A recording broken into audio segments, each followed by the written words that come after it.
Kita ke informasi lainnya, pemirsa, puluhan sosialita di kota Surabaya, Jawa Timur mengaku menjadi korban penipuan dengan modus investasi yang melibatkan 3 selebgram lokal. Total korban investasi bodong ini sekitar 300 orang dengan kerugian diperkirakan mencapai 15 miliar rupiah.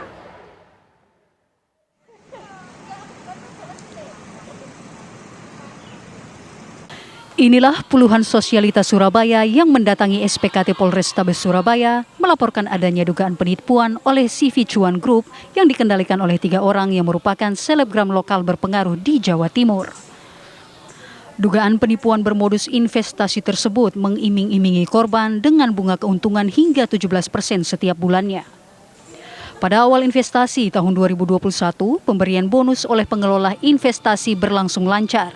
Namun sejak Agustus 2023 pemberian bonus mulai macet dan para anggotanya tidak dibayar.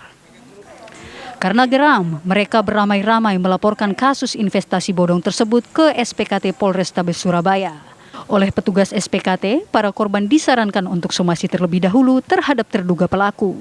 Jika tidak ada respon atau itikat baik, mereka bisa kembali membuat laporan polisi.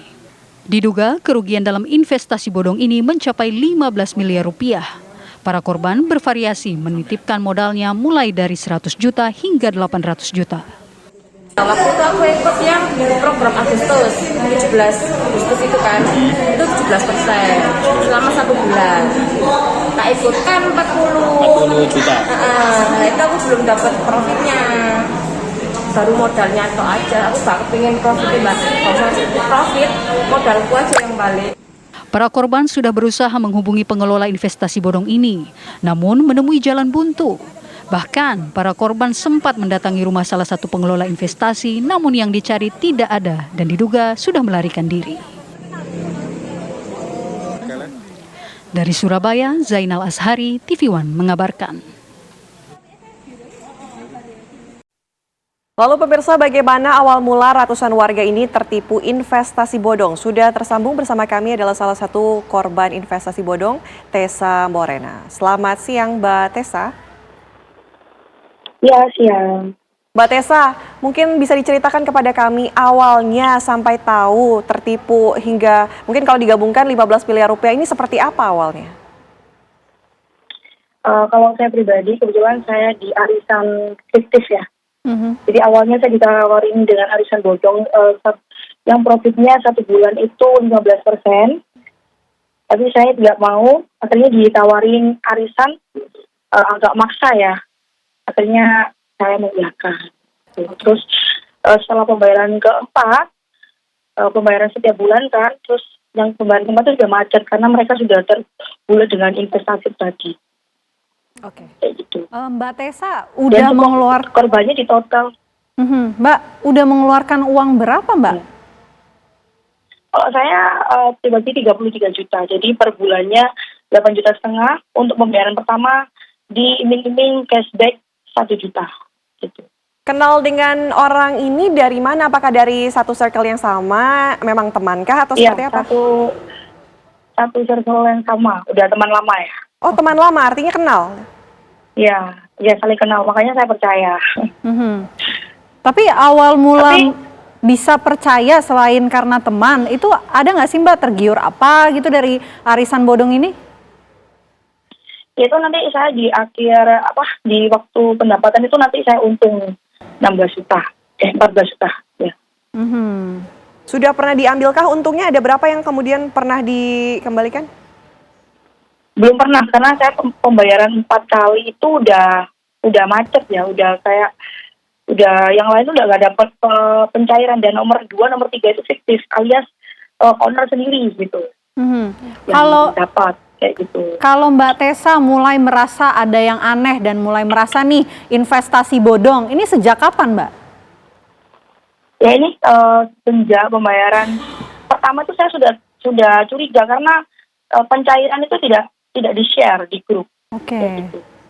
Tapi saya selalu japri salah satu owner di antara mereka itu katanya aman gitu, jangan takut, aman gitu.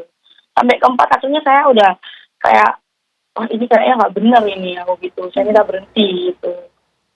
Oke, Mbak Tessa sendiri tapi kalau kemarin waktu sudah viral, terus sudah laporan juga kan saya di Polda itu dari salah satu owner bertanggung jawab untuk membayar saya gitu tiba-tiba. Tapi yang lain belum. Kasihan. Artinya 33 juta sudah dikembalikan semua ke Mbak Tessa. Ini khusus pribadi Mbak Tessa saja?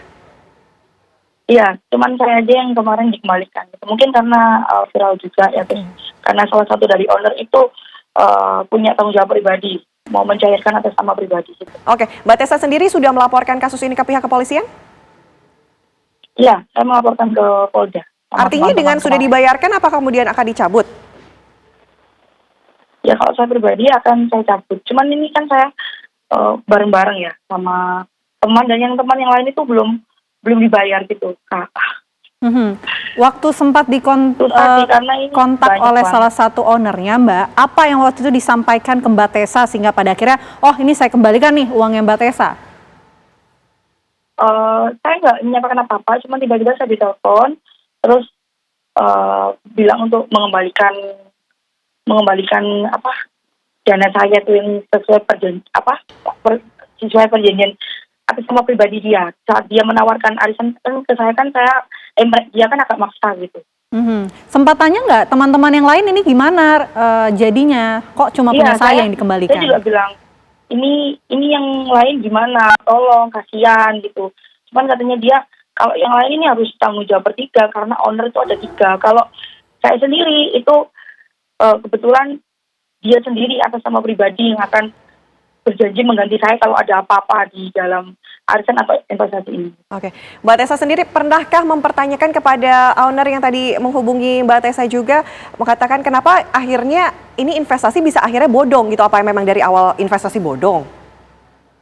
Kalau penjelasan dari dia sih karena profit yang terlalu besar, sedangkan tidak ada perputaran uang tadi untuk apa gitu, nggak jelas. Awalnya memang perputaran uangnya untuk apa? Alasannya untuk kreditur, karena saya pernah ditawarin kan awalnya itu katanya untuk perputaran uangnya untuk kreditur, tapi sepertinya tidak ada kreditur gitu, tidak ada peminjam. Oke, terima kasih banyak Mbak Tessa Morena. Mudah-mudahan buat teman-teman atau rekan-rekan yang lain juga bisa terselesaikan permasalahan ini. Terima kasih Mbak Tessa, selamat siang.